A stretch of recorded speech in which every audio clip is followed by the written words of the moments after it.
Hi everybody, it's Abby Glassenberg from Craft Industry Alliance. I hope you are doing really well. We are back from H&H Americas. H&H was an incredible whirlwind experience. Mostly the best part was being able to see so many of our members in person. I mean, it was fabulous. I had a great time. Let's see, highlights. State of the Industry panel was amazing, especially Kamaka Champion, who owns Miss Pearl in Chicago. She was a rock star. Everyone was a rock star, but she was especially a rock star on that panel. And we are going to be publishing the audio from that State of the Industry panel as a podcast coming up just as soon as I get it. I will record a little intro and put it up on our podcast feed. So that was a highlight. The other two keynotes were also amazing.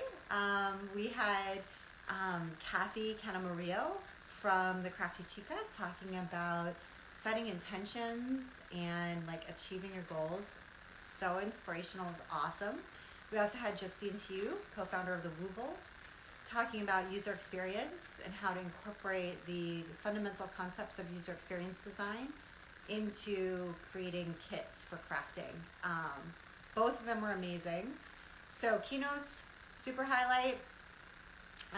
Also amazing, we had our member dinner. Over 100 people registered for it. The food was super good. It was a little bit crowded. Next year we're going to change venues to somewhere where we can all be in one room and it'll be a little easier to chit chat. But today for our members from Kinship Handwork, Tina, I see you're here. You requested to join. Hopefully you can pop in just a moment, just like clicking on my buttons here. All right, Tina, there you are. How are you? I'm doing well. How are you? I'm good. I've been having some trouble with my Instagram audio. So once you're here as the guest, it's all smooth sailing. But prior to you getting here, or any guest, not just you, getting here, it's like staticky. So anyway, I have Googled this issue. If anybody out there has a magic solution for me, please let me know. But now that you're here, our audio is going to be amazing. So very happy to have you for that reason and other reasons too. So tell us a little bit about your business. And it's a sewing-based business. You also run retreats and teach people to do garment sewing. So tell us a little bit about what it is that you do. Okay. It's sort of multifaceted. So I primarily am a garment sewing teacher, is what I kind of identify as, if you will. I have retreats. I live in northern Michigan, so they're here on Mackinac Island, if you're familiar with Mackinac Island. So I do retreats there twice a year. And I also teach sewing classes online. I teach classes in person at different like festivals and folk schools, things like that, because that's kind of like another love of mine is that crunchy folk school feel, right? Without lack of a better word. And I also have begun a podcast. So I have a podcast for makers that's not specific to sewing. It's really specific to anyone who identifies as a creative. It could be anything. And it, pardon me, sorry, phone call coming in. And that's been a lot of fun, and it's been fun to kind of expand outside of just sewing and have really great conversations and connection with people who are just doing interesting things in the world. And then the focus of the podcast is to bring it back to us as individuals living a vibrant life by sort of taking our lives into our own hands. And I think that people who are makers inherently kind of do that, right? We have this like, I can do that kind of a feeling to us. And so I like to explore the idea that we can bring more joy into our life by bringing in elements that change how we experience life. We can't change, obviously, the actual bits and pieces that come into our life, but we can change how we experience them or how we're set up to experience them. And so that's really what the podcast is about, but it's also talking with makers. I've talked with some author illustrators, that's been really fun, and some other sewing instructors, and just a lot of fun things like that. Okay, so tell us where we can go to find the podcast and subscribe for those folks who are listening who are podcast listeners. Okay. You can either go to my website, which is kinshiphandwork.com, and I've got the podcast episodes all there with show notes and all the links and all the things. But you can also find the podcast in Kinship on anywhere that you listen to podcasts. So Spotify, Apple, anywhere you like. Okay, in Kinship, so people can go and just put that into their Spotify, yeah, Apple Podcasts, whatever, search bar. That's great. Okay, so how did you learn how to sew? Were you like taught by a mother or grandmother or something like that when you were a child? Did you come to this later in life? How did this happen? This is a great question. So I had a grandmother that was a seamstress. She worked in a factory during the day, and she was a seamstress on the weekends. And she would sew wedding dresses and bridesmaids dresses and things like that, and all sorts of gifts for her grandchildren, right? So and she crocheted and she knitted the whole spring. So we had like crocheted slippers every Christmas. We had doll clothes for our dolls. We had, just all of those things. And she, I can distinctly remember because she always sewed her own clothing as well. And she would have this, do you remember the 60s and 70s polyester that was so smelly? It would just lock your body heat right in. And that scent, while very pungent, is really reminiscent for me of my grandma, because I can remember her in the hot house sewing with a polyester shirt on, and it's this beautiful memory of mine. However, I did not learn how to sew from her. She passed away when I was a senior in high school. She used to make all of my formal dresses, and I can remember with pins sticking out of her mouth, which we all know, of course, is majorly a no. In fact, I had a student once tell me that she inhaled a pin and it punctured her lung. That's my greatest fear. Okay. Every time I put a pin in, I'm like, no, don't puncture me lung. Right. No. Yeah. So, but I can remember her with pins, and her lips all pursed, being like, you better pay attention because I'm not going to be around forever. And I was too busy. I was in sports and I was active with friends and I didn't pay attention. But I did get the love for making from her. So after she passed away, I inherited one of her sewing machines, and I sewed a queen size quilt, the first and only quilt I've ever done. I'm all done with that. Don't need to do that again. I sewed bags and curtains. I covered a couch once, all of these things. But I never sewed clothing until I was in my late 20s.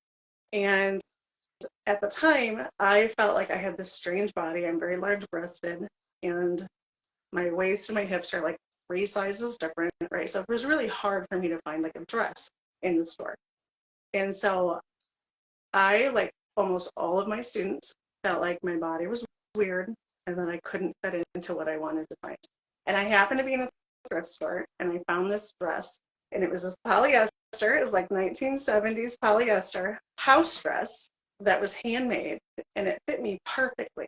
And I'd never had a dress fit me perfectly. And I was first of all, I loved the idea that there was this woman out there, or had been this woman out there with my body running around and making her own clothes. So that I love.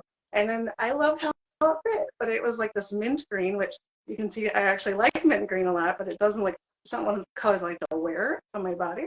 And so it really washed me out, and I thought, I'm going to make myself a new dress. And so my first dress I ever made, I took some newspaper, I traced around this polyester knit dress.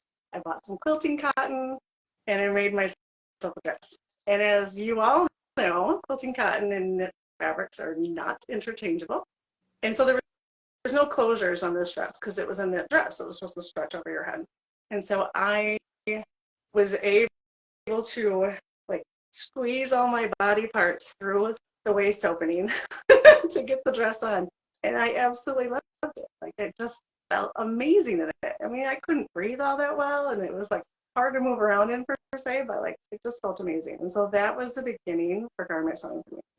And I'm a self-study kind of person, so I just dove in from that point and got into pattern drafting, into fit, and I love to teach, and so that's kind of how 15 years later, here I am.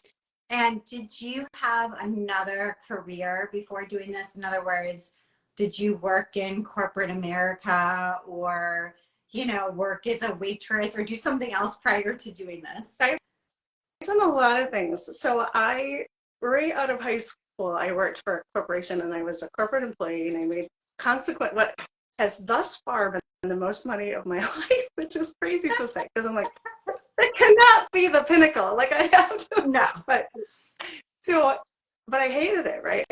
I had this is 1997, right? And I've got a pager and I've got a bag phone and I've got a laptop with a portable modem and this was all so crazy and I was on call all the time. And so I made a huge about face after that and I moved to Alaska and I worked in the tourism industry and then I came back and I worked as a carpenter and then I opened a bookstore and then after that I got a graphic design degree.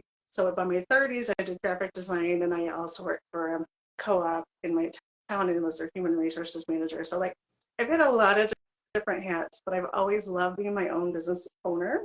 And so at 25, I opened that bookstore, and I've had my own business in some form ever since. And when you teach garment sewing, because I know you said you love to teach, you teach at other places, folk schools, and you host your own retreats. What is it that people often get wrong about garment sewing or maybe have not had success in the past until they come to your class? And why is that? Well, often it's choosing their size. That's often where things sort of start to fall apart, right? It's so complicated. It can be so complicated to look at that pattern and realize first of all, I don't think I have very many students ever who are not several different sizes on a pattern, but they don't have that knowledge going in, and they have this assumption that they're a ready-to-wear size 8, so they should be a size 8 on the pattern. So that already has them all bristly because they're a different size, and we have so much emotion around the size that we wear. And so it's breaking down that emotion of picking the right size. People kind of get frozen in that moment. Yeah. Right? And so it's picking the right size and then working on the fit. And it's one of the things I think the simplest things that people don't always understand is that shifting the fit just a little bit can turn something from really frumpy to perfect. I'll have people put their clothing on and often I'll have them turn it inside out and stand in front of the mirror. And because I think fitting is pretty intuitive once you trust yourself. And there's always that trust, right? That's really hard. But once you trust yourself, fitting is pretty intuitive. And if you can stand in front of the mirror and you're in a dress and you just are like, look, I feel awful in this. But all of a sudden you pinch in the side seams just a little bit and you're like, oh, I actually really like this. Or it was too long and you've got it shorter and all of a sudden it changes everything. And so it's the idea that it's small changes will make a big difference. Choosing your size without all the judgment is another big one. And then having the bravery to really look at your body and determine what you need for your body, because something that fits you well is always going to be the most flattering thing ever. Right. Absolutely. And sewing clothes, I have made quite a few garments. It's very time consuming. It has a lot of, there's a lot of steps. Some of them are very fiddly. So if you're going to invest the time and the energy and the money to buy the fabric that you really like, you want it to be able to fit you and you want to be able to wear it afterward. You don't want to spend all the time and excitement, right? You're so excited. And then when it's finally finished, if it's something that you don't really feel comfortable in and don't really want to wear, that's kind of a letdown. It can become discouraging. It can be. It can be. And I was just having a conversation with a dear friend of mine, and I think she's on this listening, so she might know herself right now. But I think so I definitely have students who that first effort that they make, they want it to be perfect, right? Not just in the effort of what they've sewn, but also in the fit, style, all of it. And I can help them get pretty close, not perfect, but pretty close to that as a teacher. However, when we work through those processes and if we can let go of sort of that, oh my gosh, this was expensive fabric and I want this to work and I want it to work right now, if we can let go of that a little bit, there's so much that we can learn in that process because you will always keep progressing as you go. And I think that if we can consider ourselves more of an artist, right, and this is more of an artistry, then it would make more sense that it's going to take a little bit of time to get to the vision that we have. And so that's what I hope to spread in the world. Yeah, that's a great mindset shift. Tina, I love talking to you, getting to hear a little slice of your story.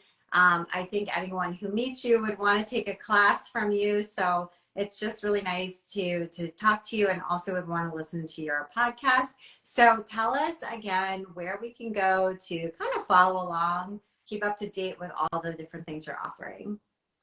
Okay, so kinshiphandwork.com is my website, and that's where you can find all the things that I have housed. So you can find the online courses that I have, the retreats that I'm doing, and I'm just beginning, and I have a wait list if you want to check it out, a program called Embody Your Joy. So it's for makers, but it's kind of that broader aspect that my podcast is working on. And then you can also find information on the podcast in there. So that's in Kinship, excuse me. Yeah, that's in Kinship. That's the podcast. Wonderful. Thank you so much. Thank you for being a Craft Industry Alliance member. We love having you. And thank you to everybody who joined us today for our member spotlight. Thank you so much for having me. Bye, everybody. See you next time.